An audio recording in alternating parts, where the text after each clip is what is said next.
Photo, Elizabeth Sisson, Amazon Prime Video. Philip K. Dick's Electric Dreams Kill All Others Season 1 Episode 10 Editors rating 2 stars. Previous Next complete series coverage. The thing I've come to like best about Electric Dreams is how every episode is completely different. Not just in terms of conceit, but voiced strengths, flaws, and even basic approach. Ultimately, it seems that Philip K. Dick's name was crammed into the title as a selling point, while each episode took the loose framework of his stories to make something new. I have a feeling hardcore fans of his work will be disappointed about that choice, but I'm ecstatic about it, and not just because slavishly adapting work written in the 50s and 60s can be problematic. Every time I started an episode, I had no idea what I was going to get. I've genuinely come to love that surprise element, even if the number of misses in this hit-and-miss anthology series is much higher than the number of hits. But with that, I'm sad to report that we unfortunately end the season on a miss. Kill All Others is a simple parable about our modern slide into fascist hate speech, as well as the emotional cost it takes on those who refuse to shrug it off. I was incredibly excited to see this episode, as it was written and directed by D. Reese Para, Mudbound, whose raw, realist work deserves endless eyeballs.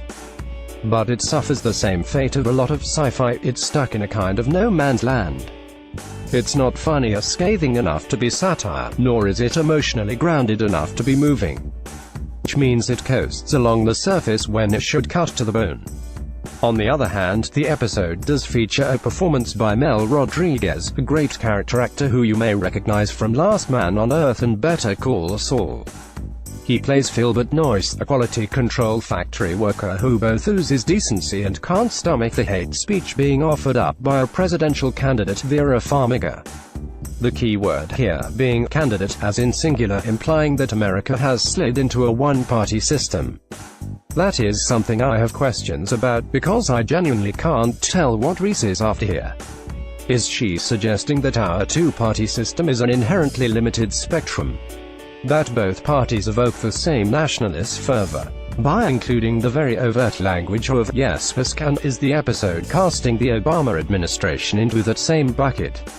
Or is this all just an allegory about how America could easily get overtaken by an authoritarian dictator and most citizens wouldn't notice? If Kill All Others wants to take on life under a police state, I didn't see nearly enough to support that idea. I just can't tell what all these cultural touchstones are meant to add up to. But as much as I'm at a loss in trying to decipher the episode's take on modern politics, it's much more clear with regards to the feeling underneath it. Noyce's experience is an obvious parable to living in the Trump era. Every day presents another gross affront to humanity, an outrage so justifiable as to be sickening. And yet people just want to go on with their lives. They shrug it off as usual politics, except it's not.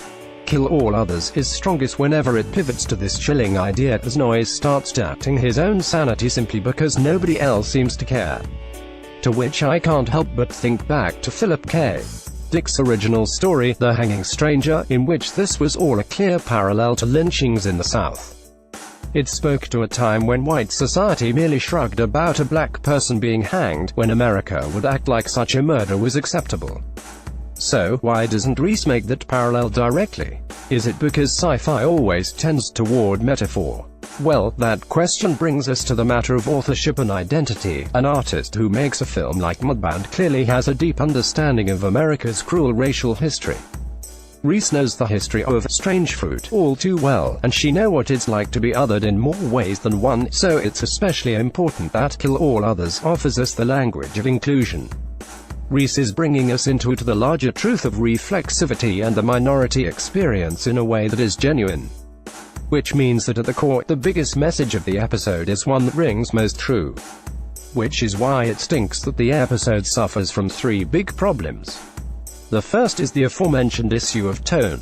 The second is a broader problem with its use of paranoia. As Noyce's life spins out of control, he does out of character things like punching his wife and immediately fretting before he becomes a puppet of the state.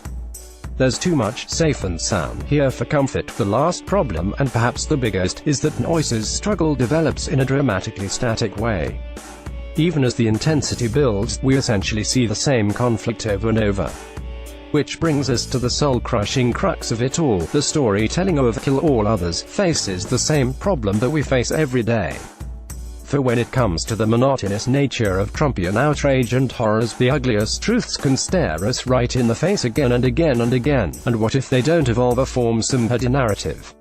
Then we react with boredom or escalate to anger, because we simply aren't emotionally equipped to handle that monotony. Just like we can't handle monotony in a story itself. Perhaps this is a crushing meta-truth that Reese intended, but the problem with politics and drama remains, in the end, you still gotta move the audience.